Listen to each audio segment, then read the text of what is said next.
जय हिंद दोस्तों। आज की क्लास में हम माटी की मूर्ति पर अगली जो शब्द चित्र देखेंगे। आज हम बलदेव सिंह और सरजू भैया नामक जो शब्द चित्र हैं इसको पढ़ेंगे। इसके पहले एक क्लास अपनी हो चुकी है रजिया पर। आज हम सरजू भैया और बलदेव सिंह के जो शब्द चित्र हैं इनको देखेंगे माटी की मूर्ति में।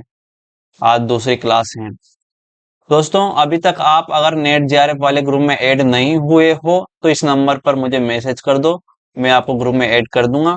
और अगर आपने अभी तक चैनल को सब्सक्राइब नहीं किया है तो सबसे पहले चैनल सब्सक्राइब करें और इस वीडियो को लाइक करें और क्लास कैसी लगी कमेंट में जरूर बताएं। तो बात करते हैं दोस्तों बलदेव सिंह के शब्द चित्र पर। हमने देखा माटी की मूर्ति नामक रेखा चित्र में 12 लोगों पर लिखा गया है, 12 लोगों का चित्रण है उसमें, जिसमें से हम रजिया नामक शब्द चित्र को पढ़ चुके हैं, रेखा चित्र को पढ़ चुके हैं। अब हम बलदेव सिंह के बारे में पढ़ेंगे।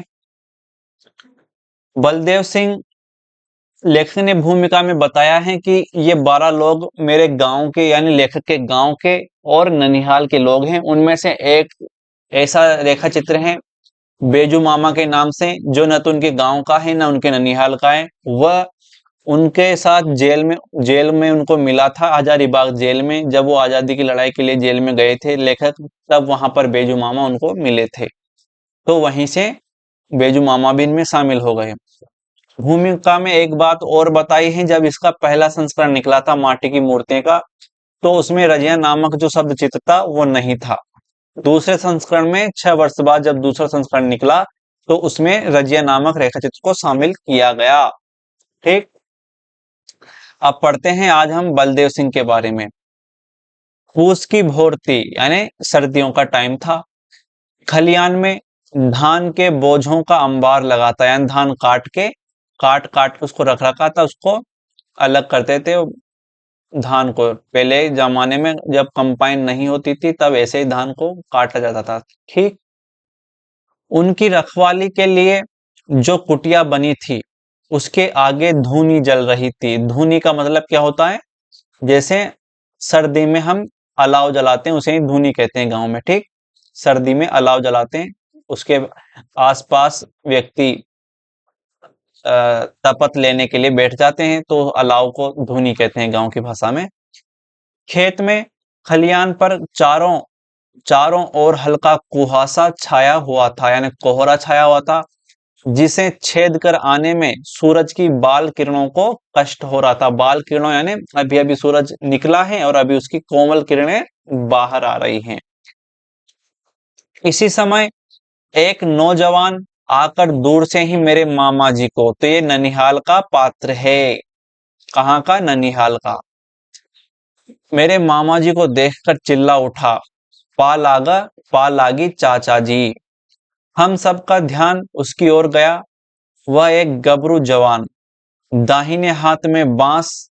अब ये प्रतीक चिन्ह है बलदेव सिंह के कि दाहिने हाथ में बांस, एक तो बांस की लाठी थी उसके पास, बांस की लाठी, दाहिने हाथ में बांस की लाठी, बाएं हाथ में लोटा था। और वह सोच आदि से लौट रहा था यानी सोच करके लौट रहा था। और अब जैसे ही बलदेव सिंह लेखक के मामा जी को दिखाई देता है तो लेखक के मामा जी कहते हैं कि ओ बलदेव, कब आए तुम?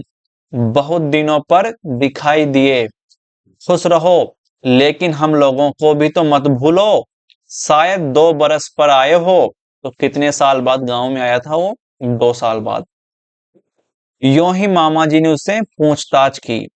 बड़ी अजीजी से उसने क्षमा मांगी, फिर बोला, चाचा जी, अब सोचा है यहीं रहूंगा। बहुत दुनिया देखी है मैंने, बहुत दुनिया देख ली, कहीं पर भी मन नहीं लगा।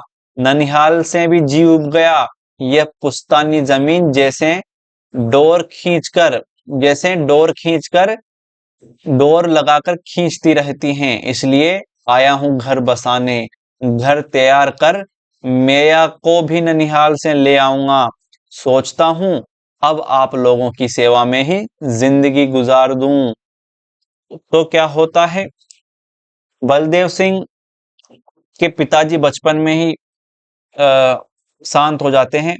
ठीक, तो उसकी माताजी उसको बलदेव सिंह को लेकर अपने गांव चली जाती हैं, यानी बलदेव सिंह के ननिहाल चली जाती हैं। बलदेव सिंह जैसे बड़ा होता है तो कमाने के लिए शहर चला जाता है और शहर कुछ वर्ष रहता है और उसके बाद उसका शहर से जी उब जाता है। फिर वो अपने गांव आता है और वहां पर जो अपनी पुश्तैनी जमीन थी उसको करने उस वहीं पर फैमिली परिवार बसाने के लिए वहीं गांव आ जाता है, ठीक। और बोलता है कि अब मैं मैया को भी घर बना के यहीं गांव में ले आऊंगा। बलदेव सिंह के पिता भरी जवानी में मरे। बलदेव सिंह तब छोटे थे। उनकी मां उन्हें लेकर मायके चली गई और तब से वह बेचारी वहीं हैं। जवान होने पर बलदेव पूरब जाने लगे। वहां बंगाल में किसी राजा के दरबार में पहलवानी करते थे। तो बंगाल गए थे ये और वहां राजा के दरबार में क्या करते थे? पहलवानी करते थे। ये फैक्ट आपको ध्यान में रखना है, राजा के दरबार में पहलवानी करते थे। काफी पैसे मिले। अब उन्हें अपनी पुश्तैनी जमीन की याद आई थी। गांव में उनके आने से नई जान आ गई। अब बलदेव सिंह क्या थे? हट्टे कट्टे पहलवान थे और मनमौजी व्यक्ति थे। जब वो गांव में आए तो सभी गांव के लोग उसके मित्र थे और गांव में आने पर सभी मित्रों में एक तरह से चहल कदमी मच गई। जवानी आ गई, अखाड़ा खुद गया, उसमें कुश्तियां होने लगी। भोर में कुश्तियां, शाम को पट्टेबाजी, गदका, लाठी चलाना आदि आदि कार्यक्रम उनके गांव में चालू कर दिए बलदेव सिंह ने। अपनी ताकत और हिम्मत का उन्हें इतना विश्वास था कि झूमते हुए सिर ऊंचा किए, छाती ताने शेर की तरह चलते। आगे पीछे वह पीछे पीछे, आगे आगे वह चलता और पीछे पीछे इस बंठन में उनकी शिष्य मंडली चलती। यानी अब गांव में क्या होता है कि उसके शिष्य बन गए थे बहुत सारे, जिसे वह कुश्ती सिखा रहा था, दंड बैठक करके इतने तैयारी के साथ कुश्ती सिखाता था, लाठी चलाना सिखाता था, तो उसकी शिष्य मंडली बन गई। अब जब गांव में वो निकलता था तो आगे आगे बलदेव सिंह और पीछे पीछे उसकी शिष्य मंडली रहती थी। शरीर में इतनी ताकत लेकिन स्वभाव कैसा? बच्चों सा। तो दोस्तों बलदेव सिंह एक तो हट्टा कट्ठा व्यक्ति, बढ़िया मोटा और पहलवान ऊपर से, और बहुत ताकत उसमें, लेकिन दिमाग कैसा था उसका? स्वभाव कैसा था उसका? बच्चों सा। दोस्तों अक्सर देखने को मिलता है जो शरीर से भारी रहते हैं उनमें दिमाग कम रहता है। ज्यादातर मिलता है, आपको ज्यादातर देखने को मिलते हैं ऐसे, लेकिन हर कोई ऐसा नहीं होता, ठीक। चेहरे पर हमेशा हंसी खेलती रहती, सबके साथ नम्रता से पेश आते, कभी गुस्सा उनमें देखा नहीं गया, सबकी सेवा करने में को सर्वदा प्रस्तुत। तो बहुत ही नेक स्वभाव वाले थे बलदेव सिंह। ताजिए के दिन थे, मेरे गांव में भी ताजिया बना, हमें सरोकार था सिर्फ ताजिए के निकट हो हल्ला मचाने से। तो ताजिया होता था लेखक के गांव में, ननिहाल में। तो वहां पर लेखक यानी बहुत सारे बच्चे, हिंदू मुस्लिम सब इकट्ठा हो जाते थे ताजिए में होने वाले कार्यक्रमों को देखने के लिए। ताजिए के पहलाम का दिन आया। गांव से दूर राजपूतों की एक बस्ती में रन सजता। वहीं जवार भर, जवार का मतलब है पड़ोसी यानी पड़ोस, वहीं पड़ोस भर के ताजे इकट्ठे किए जाते।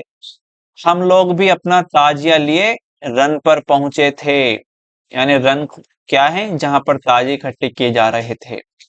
ये छोटे झबरीले जानवर जो अपने मालिकों के पीछे सुधवा बने फिरते, एक दूसरे पर किस तरह टूट पड़ते हैं। यानी वहां पर जानवरों को लड़ाया जा रहा था, ठीक, बकरे को, भैंस को, बैल को इस तरह लड़ाया जा रहा था।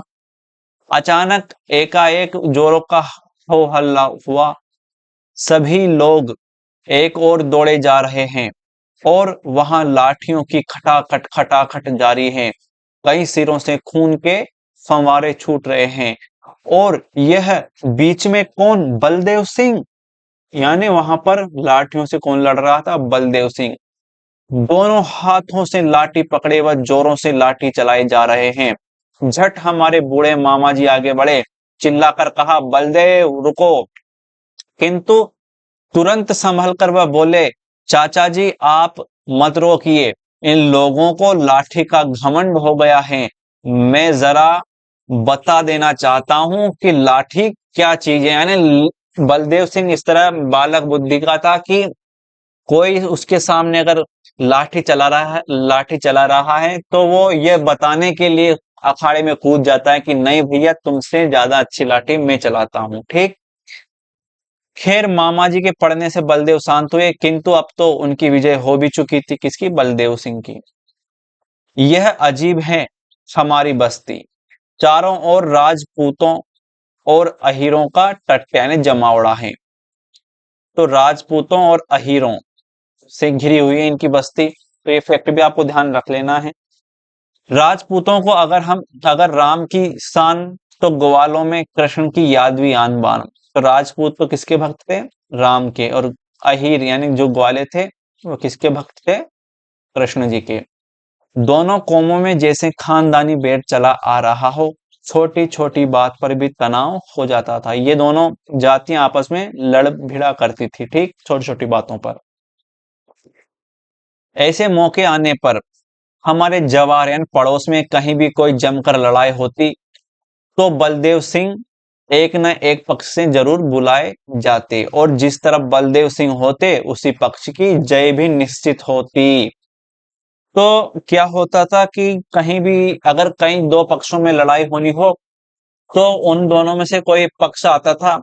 आते तो दोनों थे, लेकिन जो पहले बलदेव सिंह के पास पहुंचते थे, बलदेव सिंह उनकी तरफ से लड़ने जाते थे। और जिस पक्ष में बलदेव सिंह होते थे उस पक्ष की जीत निश्चित हो जाती थी। फिर एक बार इस तरह का एक धर्म युद्ध देखने को मौका मुझे मिला बिशनपुर में। तो ये फैक्ट आपको ध्यान में रखना है। बिशनपुर में दो भाई क्षत्रिय थे, दोनों की दांत कटी रोटी थी। यानी पहले तो बढ़िया गुड़ती थी उनकी, बढ़िया बनती थी उनकी। ठीक। किंतु आखिर दिल टूटा, तो एक दूसरे की जान के दुश्मन बन गए। संयोग से उस साल एक आम के पेड़ के लिए। तो लड़ाई किस चीज को लेकर होती है दोनों भाइयों में, बिशनपुर वाले दोनों भाइयों में? आम के पेड़ के लिए। ठीक, आम के पेड़ के लिए। आम के पेड़ के लिए दोनों भाइयों में तनातनी हो गई। कहते हैं यह पेड़ बंट चुका था, छोटे भाई की बांट में पड़ा था, जो कई सालों से उसके फल का उपभोग कर रहा था। किंतु बड़े भाई के लड़के ने हिसाब लगाकर देखा, यह आम तो मेरे हिस्से का है, धोखे से चाचा जी को मिल गया है।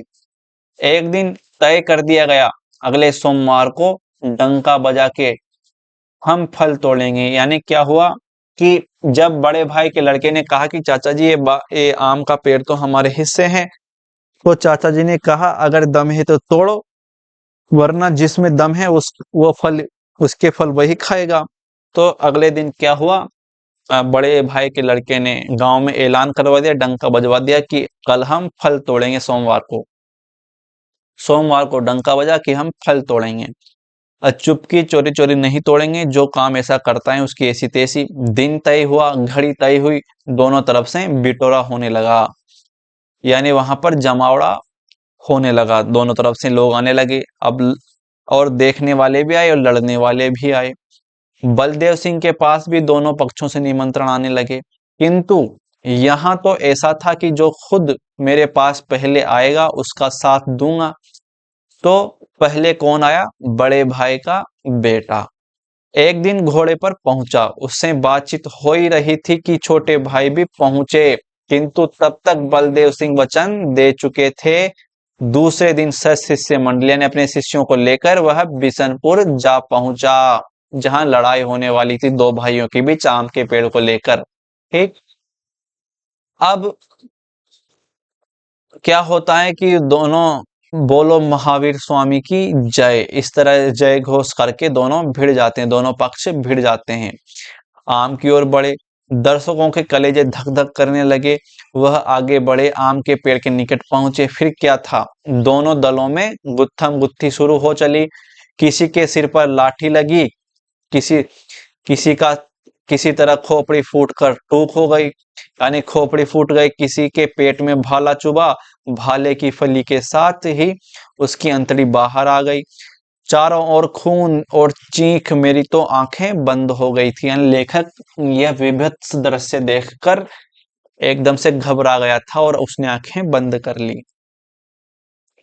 आंखें खुली तो सारा किस्सा खत्म। बड़े भाई का कब्जा उस पेड़ पर हो चुका है।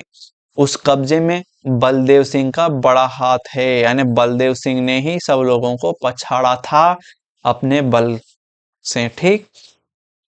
बलदेव के शरीर को देखकर आंखें नहीं भगाती। तो अब इस युद्ध में किसकी जीत होती है? बड़े भाई की जीत होती है आम के पेड़ के वाले युद्ध में। ठीक। अब अगला फैक्ट देखिए इसमें, बलदेव के शरीर को देख देख कर आंखें नहीं भगाती थी, यानी बलदेव सिंह से ताकत में ही बलवान नहीं था, उसकी सुंदरता भी औरों से बढ़कर थी। उसकी आंखें, उसकी अनेक, उसके अंग अंग बहुत सुंदर थे, जिसे देखकर गांव की जो माताएं थी कहती थी काश मेरा भी ऐसा बेटा हो, मेरा बेटा ऐसा ही शरीर धन पाए। युवतियां मन ही मन गुनती धन्य है वह नारी जिसे ऐसा पति मिला। अगले जन्म में है भगवान मुझे बलदेव सिंह की ही दासी बनाना। यानी जो कंवारी महिलाएं थी, जो कंवारी महिलाएं बलदेव सिंह को देखती थी तो कहती थी मुझे ऐसा पति मिले, और जो बूढ़ी बूढ़ी माताएं देखती थी कहता है काश मुझे भी ऐसा बेटा मिले। इस तरह का गुण था बलदेव सिंह में। एक दिन जवार यानी पड़ोस के एक गांव की एक विधवा मेरे गांव में बलदेव सिंह का नाम पूछते पूछते आई। उस बेचारी के साथ एक छोटा बच्चा था। उस विधवा के अबलापन से और उस क्षत्रिय कुमार के बचपन से फायदा उठाकर उसके पट्टीदारों ने उसका धन हड़प लिया, यानी उसको डराते थे, धमकाते थे, क्योंकि उसका पति मर गया था। वह बलदेव सिंह के पैरों पर गिर पड़ी। बलदेव ने बच्चे को कंधे पर बिठाया, ठीक, कंधे पर बिठाया और और और चल पड़े उस गांव को जहां के वे निवासी थे। ठीक। जब गांव से जा रहे थे उन्हें मैंने देखा। मैंने कहा प्रणाम भैया जी। चेहरे पर गुस्से की छाप स्पष्ट थी, किंतु स्वाभाविक हंसी हंसते हुए आशीर्वाद दिया और कहा एक अबला की रक्षा में जा रहा हूं बबुआ, 2-4 दिनों में लौटता हूं। बलदेव सिंह नहीं लौटे, लौटी है उनकी यह लाश। यानी उस विधवा महिला को न्याय दिलाने के लिए जब वो दूसरे गांव में जाता है तो वहां पर बलदेव सिंह को धोखे से मार दिया जाता है। वहां जाते ही उन्होंने पट्टीदारों को चुनौती दे दी। दूसरे दिन विधवा के छीने हुए एक खेत पर हल भी चढ़ा दिए। कोई नहीं बोला बलदेव सिंह के वजह से। कौन बोलता? एक के बाद दूसरे खेत विधवा के कब्जे में आने लगे। कुछ दिनों की गई अमराई अब उस पर उसका कब्जा था, यानी जो जगह दूसरे लोगों ने छीनी थी उस विधवा महिला की, अब वापस उसकी हो गई है बलदेव सिंह की वजह से। बलदेव सिंह के साथ उनके कुछ शिष्य गए थे। ठीक। अपनी मंडली को लेकर जाता था जहां भी वो जाता था। जब मामला पूरी तरह शांत हो चला उस गांव के भी काफी लोग उनके पक्ष में आ गए। तब उन्होंने एक एक करके अपने शिष्यों को वहां से रवाना कर दिया। बेचारी विधवा पर ज्यादा खर्च का बोझ क्यों रहने दे। अंततः एक दिन तय किया गया, अब कल मैं भी जाऊंगा। और वह कल वह नहीं देख सके। उनकी आदत थी बहुत सवेरे बिल्कुल मुंह अंधेरे सोच को जाते थे, सुबह सुबह जल्दी गांव से काफी दूर निकल जाते थे। जब तक तनाव था अपने साथ किसी शिष्य को भी ले लेते थे, किंतु उस दिन निश्चित ही वह सिर्फ लोटा ही लेकर निकल पड़े। सारा गांव भोर की सुख निंदिया ले रहा था, किंतु उनके लिए मौत का फंदा डाला जा चुका था। एक नीची खाई में वह सोच के लिए बैठे ही थे कि उनके सिर पर लाठी का एक वज्र प्रहार हुआ। एक क्षण के लिए जैसे वह बेहोश हो गए, फिर तुरंत खड़े हुए और सामने पड़े लोटे को हाथ में लेकर उसी से ढाल का काम लेने लगे। दूसरी लाठी, लोटे पर टन सी आवाज। तीसरी लाठी, फूल का वह लोटा चूर चूर हो गया। फिर क्या था, लाठी गंडा से बरछे चारों तरफ से बरसने लगे। बीच में उछलकर एक बार उस चक्रव्यूह से अभिमन्यु की तरह निकलने की कोशिश की, किंतु फिर घेर लिए गए। और आह उस सन्नाटे के आलम में, जब दुनिया भर की सुख की निंदिया ले रही थी, उन कायरों, उन सियारों ने इस शेर मर्द की वह दुर्गति की जो हम यह सामने देख रहे हैं। एक भोर थी जब मैंने बलदेव सिंह का वह रूप देखा था, आभामय, जीवनमय, यौवनमय, और आज भी एक भोर है जब हम उन्हें इस रूप में देख रहे हैं। उफ, आह। तो बलदेव नामक ये रेखा चित्र, शब्द चित्र यहाँ पर समाप्त हो चुका है। तो इसमें देखा आपने, बलदेव सिंह एक बहुत ही ताकतवर पहलवान व्यक्ति हैं, लेकिन वह बुद्धि से थोड़ा बालकों जैसा है। और वह गांव में कहीं भी लड़ाई होती थी, अगर कोई पक्षों से निमंत्रण देने, आमंत्रित करने आता है, तो वह उनके पक्ष में लड़ने को जाता है, और जिस पक्ष में वो लड़ता है उसकी जीत निश्चय होती है। इसी तरह एक बार दो भाइयों के बीच एक आम के पेड़ को लेकर खास सुनी होती है, लड़ाई होती है, तो उसकी तरफ से लड़ता है। दूसरी बार जब वो एक विधवा के लिए दूसरे गांव में जाता है लड़ने, तो वहां पर उसके जो उसके साथ अन्याय हुआ था, तो उसके साथ न्याय करता है। लेकिन उस दिन क्या हुआ, जब सुबह सोच के लिए वह गांव से बाहर जाता है, तभी उसको लोग घेर लेते हैं और वहीं पर लाठी डंडों से उसे मार देते हैं। ठीक, अगला देखते हैं। अगला शब्द चित्र है सरजू भैया। सरजू भैया, सरजू भैया, ये तीसरे नंबर का रेखा चित्र, शब्द चित्र है। ठीक, तीसरे नंबर का। इससे पहले हमने रजिया पढ़ लिया, उसके बाद अभी हमने बलदेव सिंह पढ़ लिया, अब तीसरे नंबर का है सरजू भैया। देखते हैं इसमें, सरजू मैया नहीं, सरजू भैया। यह हमारे गांव की विशेषता है कि कभी कभी मर्द गंगा, यमुना या सरजू हो जाते हैं। इस बारे में औरतें ही सौभाग्यशालिनी हैं। प्रायः उनके नामों में ऐसे अनर्थ नहीं होते, लेकिन अपवाद तो मिल जाते हैं कहीं कहीं पे। ठीक, यानी यहाँ पर कहने की कोशिश ये की गई है कि पुरुषों के नाम ऐसे रख दिए जाते हैं कि जैसे वो महिलाओं के नाम हो, लेकिन महिलाएं इस कारण सौभाग्यशालिनी हैं कि उनके नाम के साथ ऐसा नहीं किया जाता, लेकिन कभी कभी हो जाता है, ऐसा अपवाद भी देखने को मिलता है। ठीक, हाँ, तो सर जो भैया मेरे घर से सटा हुआ जो एक घर है, उसी घर के सौभाग्यशाली मालिक हैं। हमारे सरजू भैया को कोई छोटा भाई नहीं रहा। यानी उस जो लेखक का घर है, उसके बगल में जो घर है, उसके मालिक हैं सरजू भैया।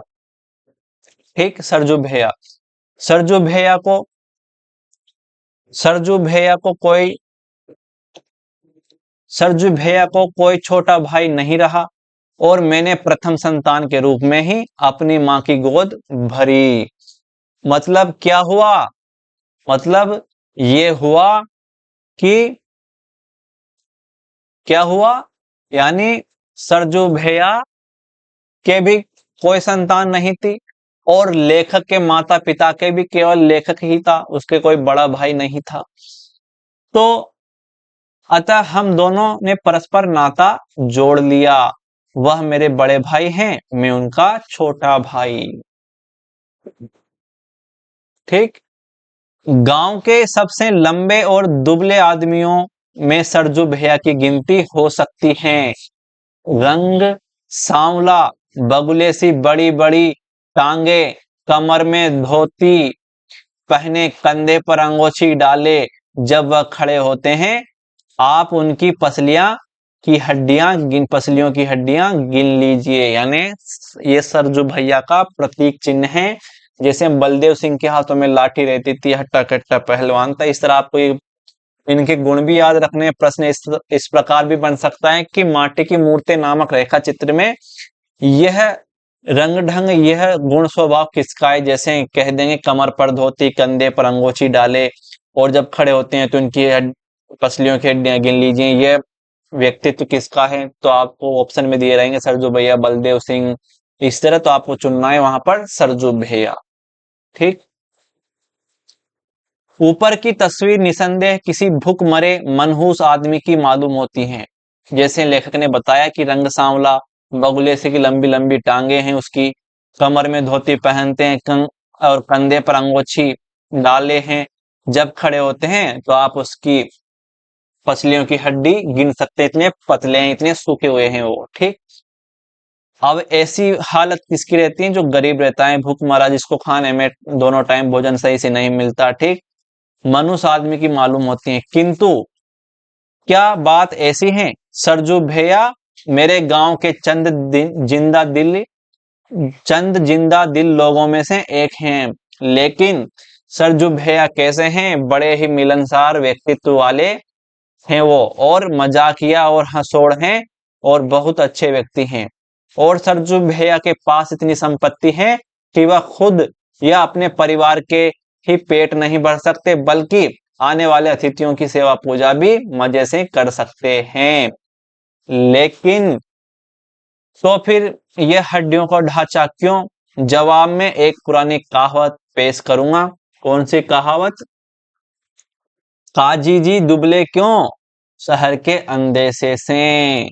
तो ये कहावत आपको कहावत ध्यान में रखनी है। कौन से शब्द चित्र में है? सरजू भैया के शब्द चित्र में। हाँ, सरजू भैया की यह जो हालत है वह अपने कारण नहीं, दूसरों के चलते हैं। पराय उपकार के चलते उन्होंने न सिर्फ अपना शरीर सुखा लिया है, बल्कि अपनी संपत्ति की भी कुछ कम हानि नहीं की है।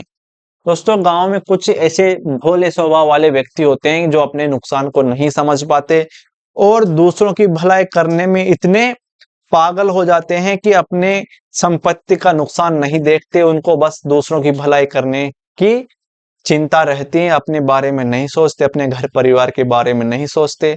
ऐसे ही व्यक्तित्व वाले थे सरजू भैया, जो दूसरों के लिए हमेशा तैयार रहते थे, दूसरों के काम के लिए, दूसरों की सहायता के लिए। लेकिन अपने जो जमीन बाड़ी थी उसका नुकसान हो रहा है इसकी ओर उसका ध्यान नहीं रहता था, हमेशा दूसरों की सेवा में वह तत्पर रहते थे। आगे देखो, उनके पिता जो गुमास्ता जी कहलाते थे, मेरे गांव के अच्छे किसानों में से थे।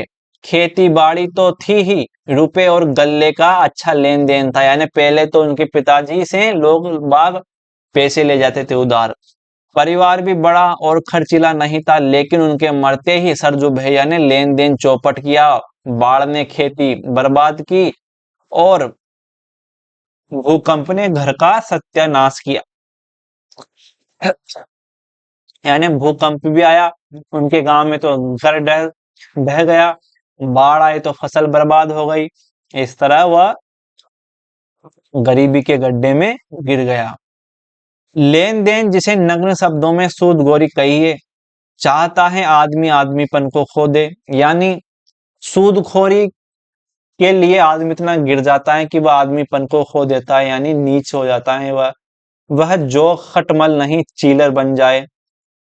ठीक, अब यहाँ जो खटमल और चीलर का जो गुण है वह दिखाया गया है। क्या गुण है इनका?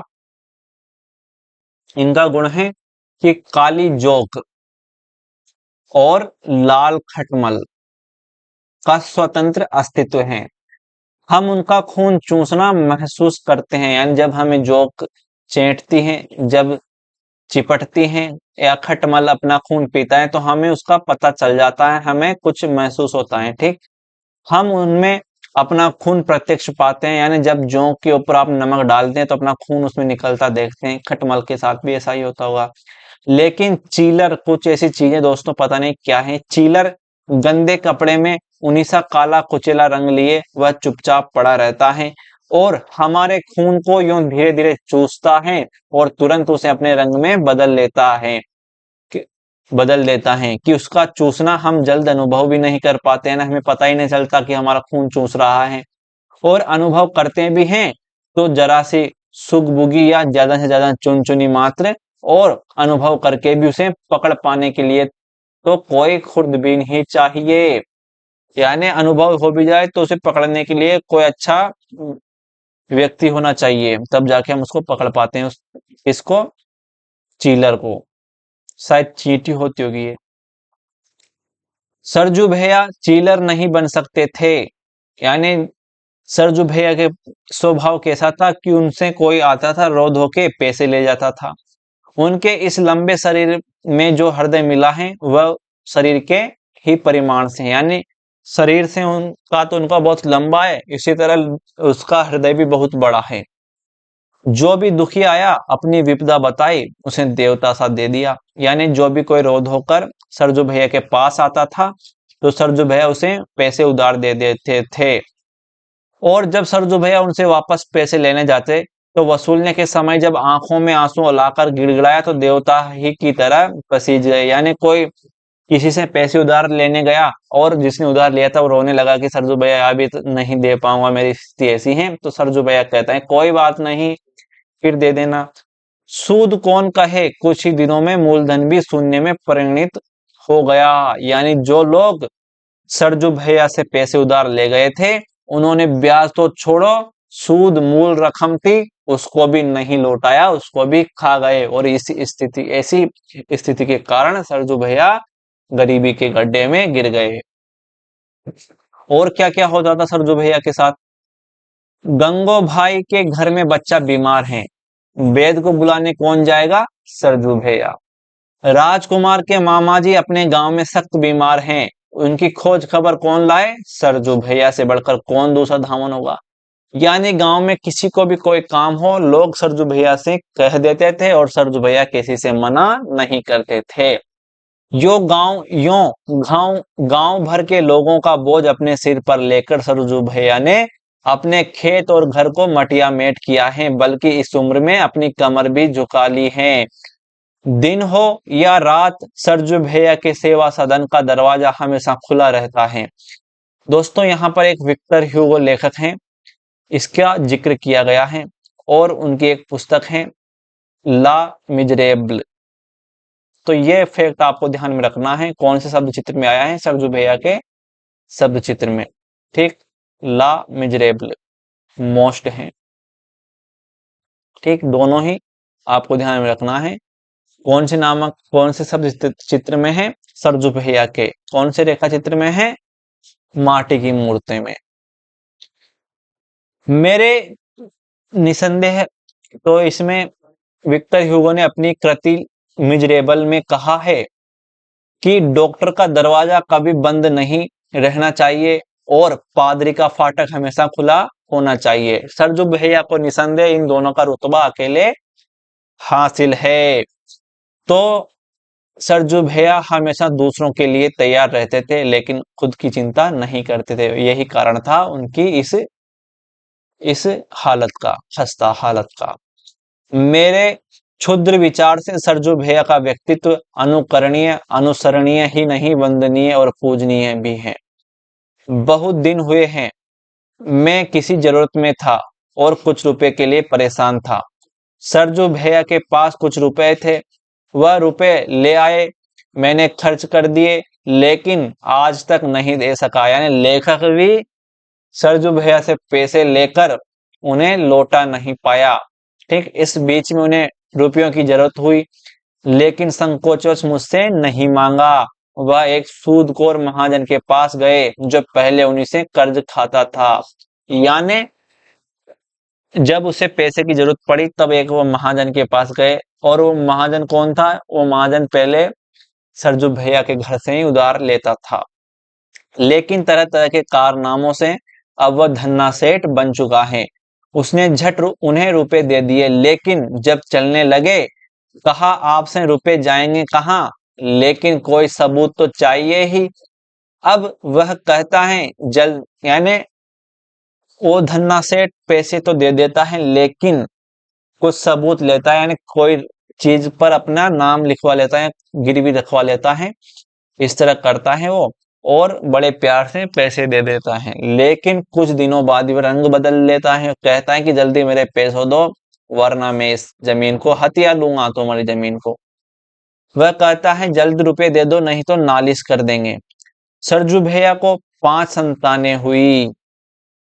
तो कितनी संतानें हुई, 5 संतानें हुई, लेकिन बेटियां ही बेटियां थी।